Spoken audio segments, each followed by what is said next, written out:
No. Bueno. José Alfonso, bienvenido. Muchas gracias. Muchas felicidades por estar a estas alturas del proceso.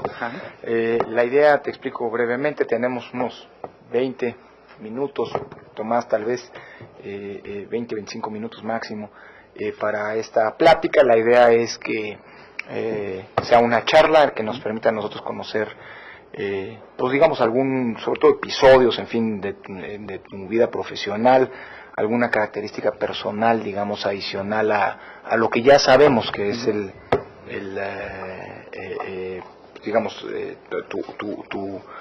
tus conocimientos y tu capacidad, digamos, de análisis, que para eso se realizaron el examen y el ensayo respectivo. Así que la idea aquí es pues tener una charla pues para poder identificar elementos adicionales de juicio que son importantes para nosotros.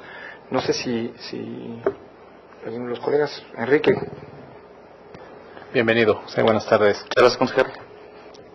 Eres consejero electoral distrital de nosotros acá actualmente, ¿no? Así es. Muy bien. Platícame de alguna experiencia que hayas tenido como consejero en donde hayas sentido de alguna presión de los partidos políticos para tomar determinada decisión en algún sentido o en otro. Pues, consejeros, para empezar, muy buenas tardes, y de antemano pues agradecerles la oportunidad que ahorita nos están brindando, no solamente a un servidor sino a todos los demás compañeros para estar en esta etapa y conocernos, y sobre todo para platicar acerca de estos temas. Y de antemano pues ya el estar aquí ya para mí ya es un logro muy muy importante, ¿no? Y bueno, en relación a lo que comenta el consejero, yo creo que se nos acabaría la media hora hablando de experiencias electorales como consejero en 3 procesos que he estado, porque para empezar pues vengo del municipio de Ensenada, que como ustedes saben pues es el municipio más grande no solamente de Baja California, sino del país. Y eso conlleva pues a un sinnúmero de problemáticas que están fuera de lo que es la normalidad, por así decirlo, en otros distritos, ¿no?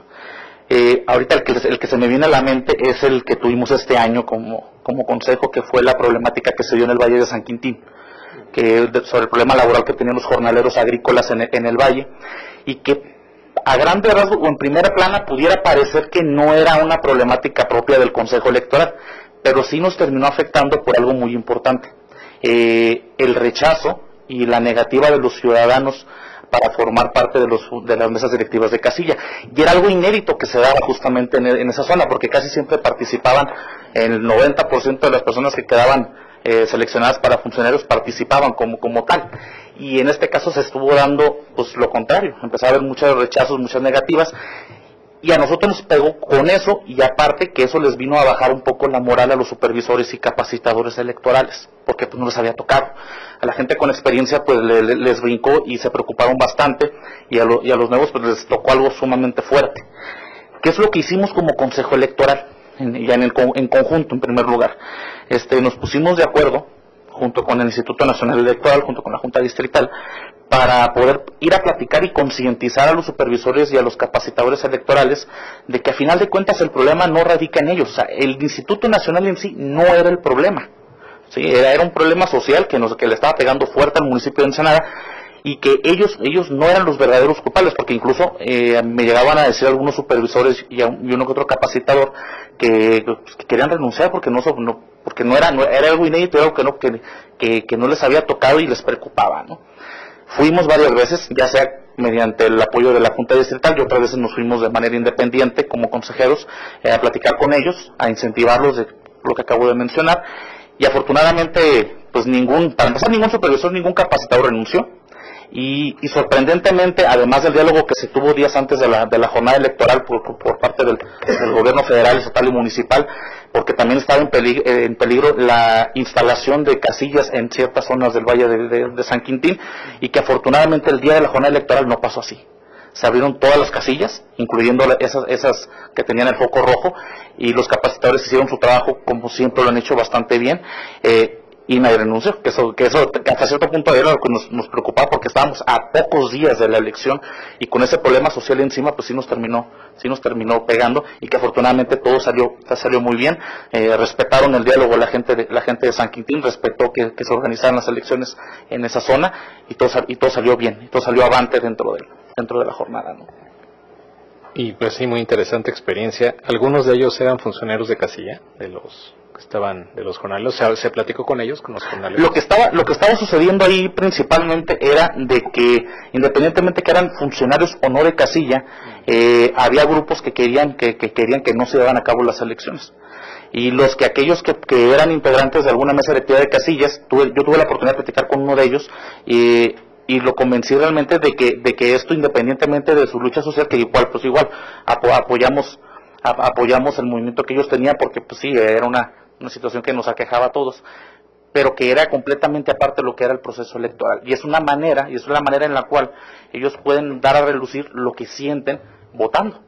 Y era ilógico pensar que una vez que ellos no lo hicieran, pues eso automáticamente pues no hubiera formalizado y sobre todo no materializa pues la lucha que ellos debían de tener, ¿no? Entonces ahí sí fue complicado, pero sí se convenció y participaron como funcionarios, y sobre todo pues se abrieron las casillas, que era lo importante, que era lo que valía para nosotros, ¿no? Gracias. Pamela.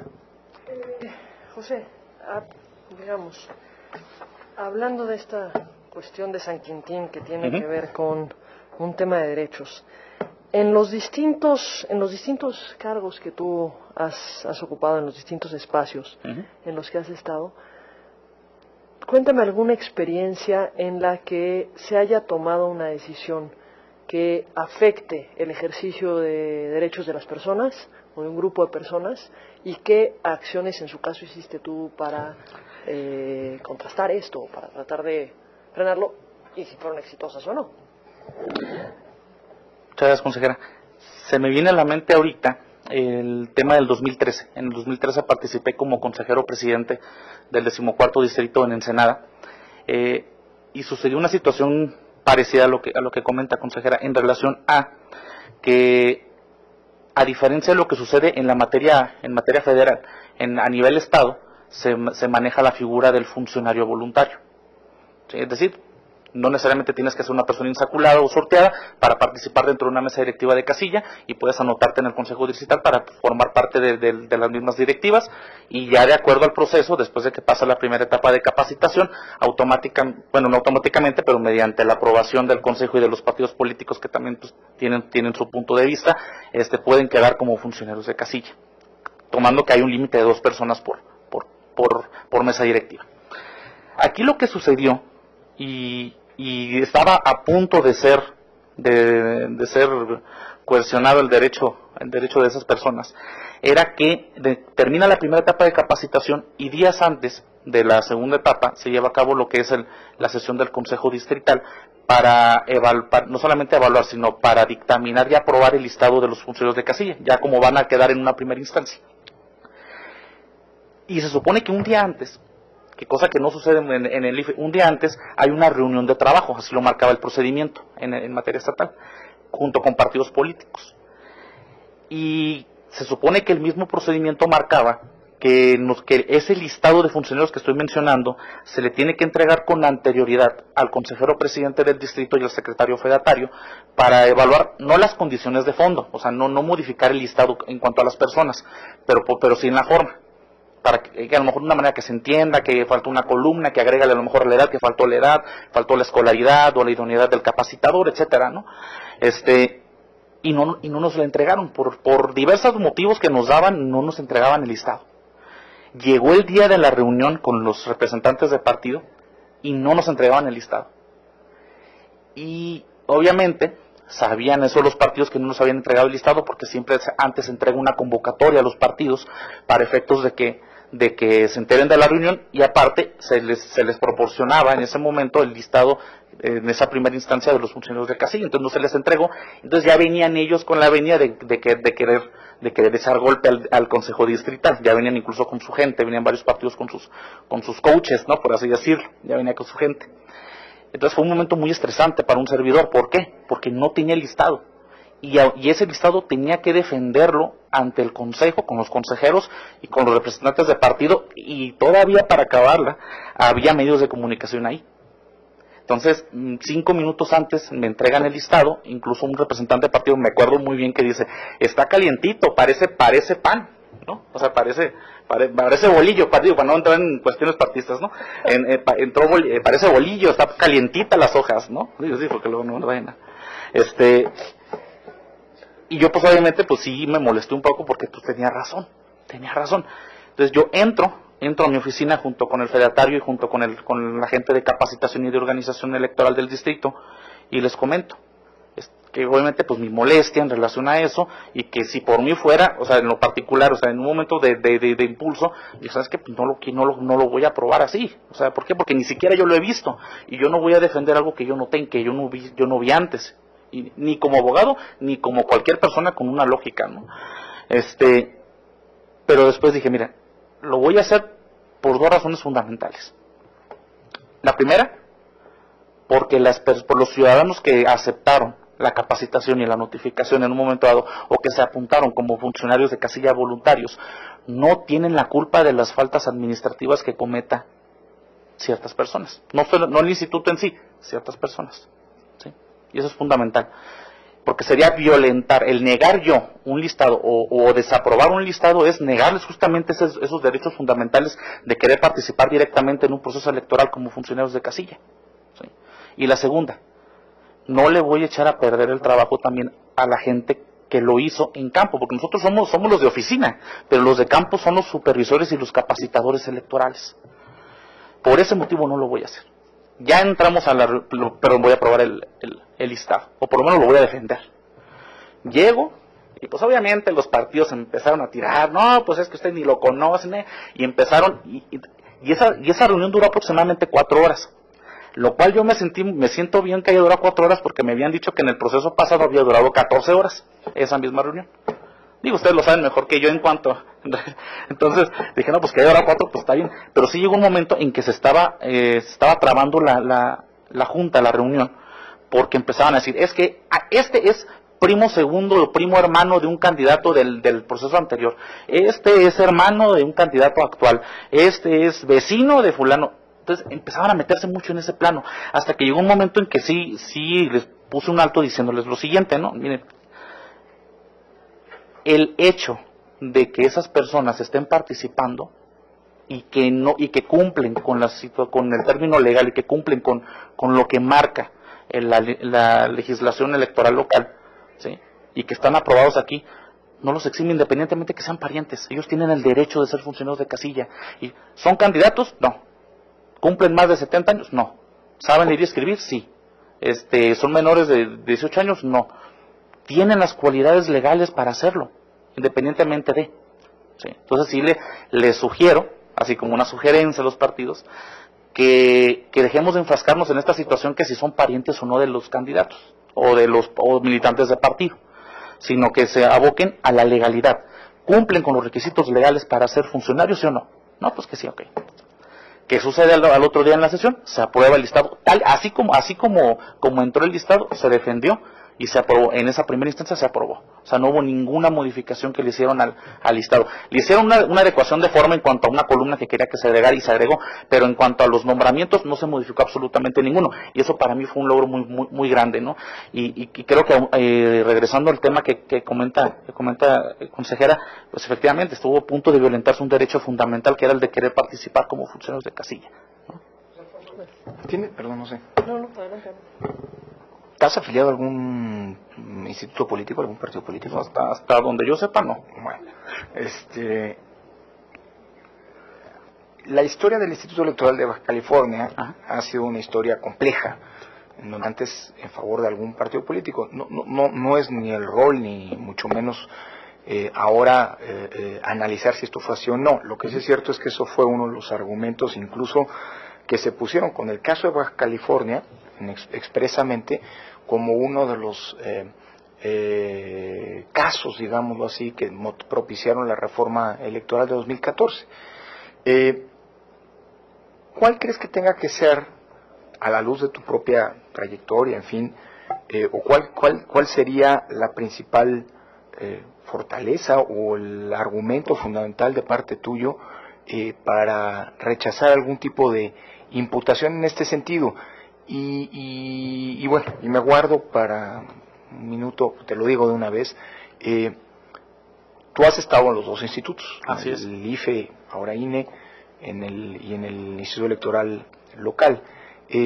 ¿Cuáles son las diferencias o las necesidades fundamentales que encuentras en el ámbito local a la luz de esta experiencia propia? Presidente, muchas gracias por la pregunta. En realidad la reforma estaba hecha justamente para evitar situaciones particulares partidistas entre los órganos electorales y los mismos congresos locales, los mismos partidos políticos. Esa parte me queda muy clara y es algo que yo completamente apoyo, ¿no? A mí en lo que comentaba al principio, ¿no? Sí, en un momento dado sí me llegaron a mencionar en relación a algún partido político, pero estaba muy sencilla la respuesta que yo les daba, ¿ok? Entonces, ¿por qué entonces, si estaba meramente involucrado en un partido político, por qué han pasado 3 procesos seguidos como consejero electoral y nunca me han impugnado? Y con eso los callo. Y todavía, claro, siguen haciendo y siguen golpeteando, pero es algo que no pueden demostrar. ¿Por qué? Porque ya es incluso hasta presidente de un consejo y nunca lo impugnaron. Tuvieron la oportunidad en ese caso, en este proceso, y nunca lo hicieron.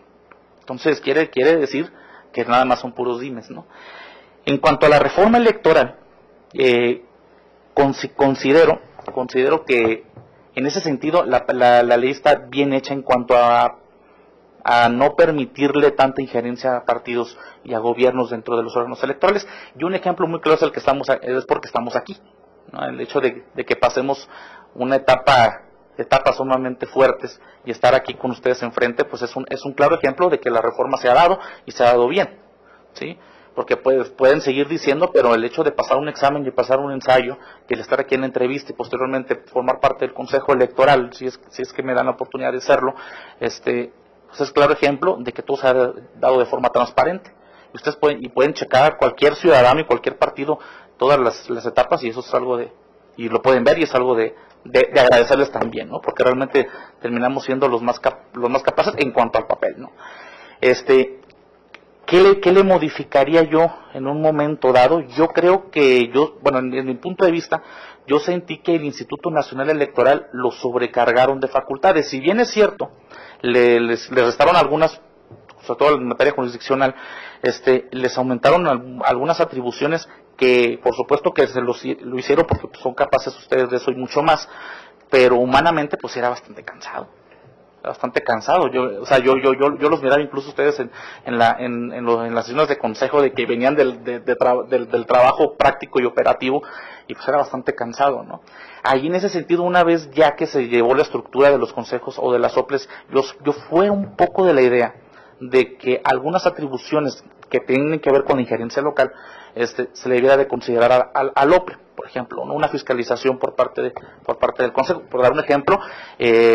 Y pues la capacitación electoral me parece una buena idea, porque creo que lo digo y perdón que lo comente, pero sí la capacitación en materia estatal sí tenía sus deficiencias, porque no tenían una profesionalización como la tiene el Instituto Federal o Nacional Electoral, ¿no? Entonces, yo nada más ese ajuste yo le haría, también para no cargarle la mano a ustedes, ¿no? Porque eso se agradecería, pero a ver, más allá del punto, es que no te va a tocar, porque en todo caso la decisión de delegar o no nos corresponde a nosotros por parte del INE, pero tú estás aspirando a ser consejero del Instituto Electoral. Ajá. ¿Cuáles son las necesidades? La pregunta está enfocada más bien al ámbito local. No te estoy planteando que me digas si es cierto o no es cierto el argumento de que el Instituto de Baja California es cierto o no, digamos, lo que se achacó en su momento. Lo que sí es cierto es que hubo una reforma. Así es. Y la pregunta es más bien, conociendo los dos institutos, ¿cuáles crees que son las necesidades o las áreas de mejora que ahí sí, si eres consejero, te corresponderá instrumentar? Por la primera local. Ya me quedó.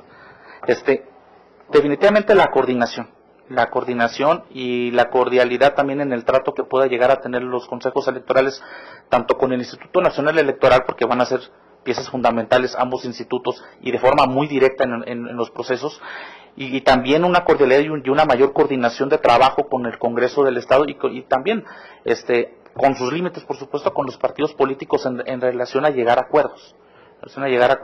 Como el ejemplo que yo les mencionaba, ¿no? O sea, ustedes tienen su punto de vista, pero nosotros también tenemos el nuestro, y no se trata de quién gane. Al final de cuentas se trata de que los dos estemos bien y que los dos hagamos el trabajo mejor posible. Y creo que lo mejor es la coordinación y el saber cómo decir las cosas. Eso también es importante. A mí siempre se me ha caracterizado por ser una persona muy directa, y que habla así. Si yo tengo algo que decir, lo voy a decir, no me quedo callado, pero también sé a quién se lo voy a decir y cómo se lo voy a decir, ¿no? Eso es algo importante, y creo que como una facultad que yo pudiera tener para ser consejero electoral es esa. Es una persona honesta, tanto empezando por mí misma y dándosela a conocer a los demás, ¿no? Y sobre todo una persona eficaz en lo que hago. Cuando yo me he propuesto hacer algo, lo he cumplido, y un ejemplo muy claro pues es el que tienen ustedes en su escritorio en base al currículum, ¿no? Gracias. A ver, José Alfonso, me da la impresión que tú tienes ahorita 3 chambas. Por un lado, eres abogado litigante. Así es. Y entiendo que tienes un despacho. Uh-huh. Al mismo tiempo das clases en la universidad. Así es. Y cuando ocurre eres consejero electoral. Uh-huh. ¿Tú quieres dejar todo? O sea, las clases, tu despacho y demás para ser consejero electoral. Tengan la seguridad de que si en un momento dado ustedes me eligen como consejero electoral, sí lo haré. Inclusive cuando se ha tratado de procesos electorales, al final de cuentas me administro mi tiempo, ¿no? Cuando han sido procesos electorales, yo he tenido, por ejemplo, que dejarle encargado el despacho a mi padre o a mi primo que están dentro del mismo despacho. En cuestión de las clases, pues le he pedido a la coordinación que en lugar de darme 4 grupos me dé 2, ¿no? Pero total que no he dejado de hacer esas actividades, ¿no? Por ejemplo, en el proceso del 2012, en ese momento yo estudiaba la maestría en el máster constitucional, daba clases en la UABC, estaba dentro del Consejo Electoral y pues aparte pues estaba mi despacho, ¿no? Y todo administrándote muy bien y teniendo muy bien fijados los horarios y hasta cómo dormir, ¿no? Hasta ya se puede hacer. Sé perfectamente que esto es un trabajo completamente diferente en cuanto a la dinámica de horarios de trabajo y de trabajo bajo presión dentro del instituto, y tengo el plus de que sería pues el consejero que viviría más lejos. Claro que soy el único contendiente de Ensenada, ¿no? Y ya como que admitiendo el golecito, pues ahí les encargo que como soy el único, ¿no? Lo menciono, perdón, por la representatividad, ¿no? Al final de cuentas, y ya hablando en serio, Ensenada pues cuenta con más de 500,000 de personas, incluyendo por lo que es el Valle de San Quintín, y contemplando que pues, Ensenada son las 3/4 partes del territorio de Baja California, ¿no? Y por supuesto, administraría mi tiempo, pero consideraría que si en un momento dado no pudiera en el despacho o no pudiera en las clases, se puede pedir, en cuestión de la cátedra, pues puedo pedir una licencia. Tengo la confianza de la gente que trabaja en el despacho de que van a seguir con los asuntos, y en un momento dado pues daremos la asesoría, pero para mí lo primordial sería el Consejo Electoral, como siempre lo ha sido, ¿no? ¿Vale? ¿De qué materia es? De lo que es materia civil, familiar y mercantil en algunas, pero sobre todo lo que es familiar y civil. Experto en divorcios. Ok, entonces tú basas tu interés en la experiencia como consejero en estos procesos electorales. Uh-huh. Y lo que has estado vinculado. Y en términos del OPLE, pues hay mucho que hacerle y demás. Así es. ¿Cómo ves la idea del servicio profesional electoral? ¿Qué me dices de lo que habría que hacer con el OPLE y el servicio profesional electoral? Estaría completamente de acuerdo. Y creo que eso añade un poco a lo que mencioné hace unos 5 minutos, en relación a que si hay algo que fallaba muchas veces en la operatividad de los órganos electorales estatales, era a veces hasta incluso la improvisación que tenían los delegados de capacitación y de organización electoral, y me incluyo porque yo empecé en el 2007 como delegado de capacitación electoral. Y ahora imagínense una persona de 22 años que no conocía en ese momento lo que era el procedimiento electoral, y tener a su cargo no 10 capacitadores, sino 63 capacitadores, y de manera muy improvisada, pues creo que fue muy complicado. Mi vida profesional fue antes y después del 2007. Y yo siempre abogué por eso, siempre, incluso como consejero presidente del distrito, siempre abogué porque se profesionalizara el tema de los capacitadores, el tema de los supervisores y de los delegados de capacitación electoral, y creo que la oportunidad que se está brindando de que el servicio profesional interactúe dentro de los órganos estatales, para mí sería lo ideal. ¿Por qué? Porque atenderíamos a gente, no con valores, porque al final de cuentas los valores todos los tenemos de casa, ¿no? Pero sí más profesional en lo que va a hacer y que tenga muy fijada la meta en materia operativa de qué va a hacer de aquí en adelante, que eso es algo que fallaba antes, ¿no? Bien. José Alfonso, pues muchísimas gracias. Se acabó el tiempo. Se nos acabó el tiempo. No, de eso sobró. Bueno, mucha suerte en lo que viene y felicidades por estar hasta acá. No, y gracias a ustedes, digo, ya aprovechando este espacio, ¿no? Digo, acá, rapidito, les agradezco a ustedes la oportunidad que se me brindó, era broma lo que decía del único representante, pero en realidad, pues sí, creo que Ensenada no ha tenido representación en los consejos generales, ni en las juntas locales, ni en los consejos generales, y creo que pudiera ser una buena oportunidad, y sobre todo a mí me gustaría, para con mis alumnos, sería ese motor de motivación para decirles, jóvenes, pueden hacer algo. O sea, si yo lo puedo hacer, que más que mal tengo 30 años, pero he tenido esta experiencia, es porque he querido hacerlo, me lo he propuesto. Y no solamente me lo he propuesto, sino que he ido más allá. Como locutor de radio no solamente quise hablar en un micrófono, sino que me preparé sacando el certificado de locución. Como catedrático estudié la especialidad en docencia para ser mejor catedrático. Para ser consejero estudié la maestría en Derecho Constitucional para ver más allá de lo que hace un consejo electoral y abocarme a la parte teórica. O sea, me preparo más allá de lo que se pide, y eso pues muchos lo agradecen, y yo quiero ser ese motor para los jóvenes también de que también lo puedan hacer, ¿no? Vale. Muchas gracias. Muchas gracias.